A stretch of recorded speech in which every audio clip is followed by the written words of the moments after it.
Assalamualaikum warahmatullahi wabarakatuh. Perkenalkan, nama saya Piran Ranggraini dari kelas E. Di sini saya akan menjelaskan ulang tentang ekonomi. Sebelumnya, kita harus mengetahui arti dari ekonomi.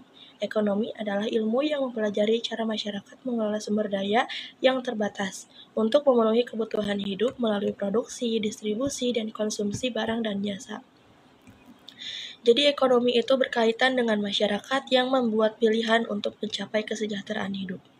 Dalam ekonomi, ada beberapa konsep penting, yaitu yang pertama ada needs atau kebutuhan, unlimited atau tak terbatas. Mencerminkan bahwa manusia selalu ingin sesuatu hal yang lebih untuk hidup dan sejahtera. Maka, kita harus mengetahui jenis kebutuhan. Yang pertama ada jenis kebutuhan primer, yaitu kebutuhan pokok. Contohnya makanan, pakaian, dan tempat tinggal. Yang kedua ada jenis kebutuhan sekunder atau kebutuhan tambahan. Contohnya seperti pendidikan dan liburan.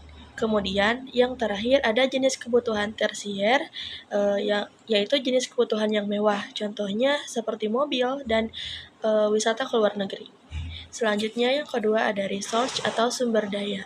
Sifatnya limited atau terbatas, yaitu sumber daya yang menandakan bahwa kita tidak dapat memenuhi semua keinginan tersebut sekaligus, maka kita harus bisa membedakan mana keinginan dan mana kebutuhan. Selanjutnya yang ketiga ada decision making choice, yaitu kebutuhan atau pilihan. Karena sumber daya yang terbatas, harus memilih penggunaan terbaik atau mengambil keputusan yang bijak. Dan yang terakhir ada welfare, yaitu kemakmuran, yang artinya kondisi di mana kebutuhan dasar manusia dapat terpenuhi dan bisa hidup dengan tenang, atau masyarakat memiliki kecukupan untuk mempertahankan hidup. Selanjutnya ada cabang ekonomi, yaitu ada ekonomi makro dan ekonomi mikro. Yang pertama ada ekonomi mikro, yang mempelajari perilaku individu dalam perusahaan yang membuat keputusan ekonomi. Contohnya adalah bagaimana sebuah keluarga menentukan pengeluaran bulanan, atau bagaimana sebuah perusahaan untuk menentukan harga produksinya.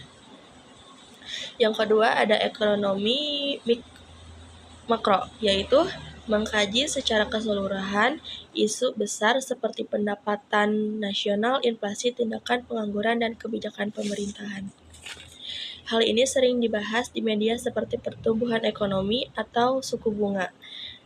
Jadi, ekonomi tidak hanya membahas soal uang, tetapi tentang bagaimana manusia mengalokasikan sumber daya.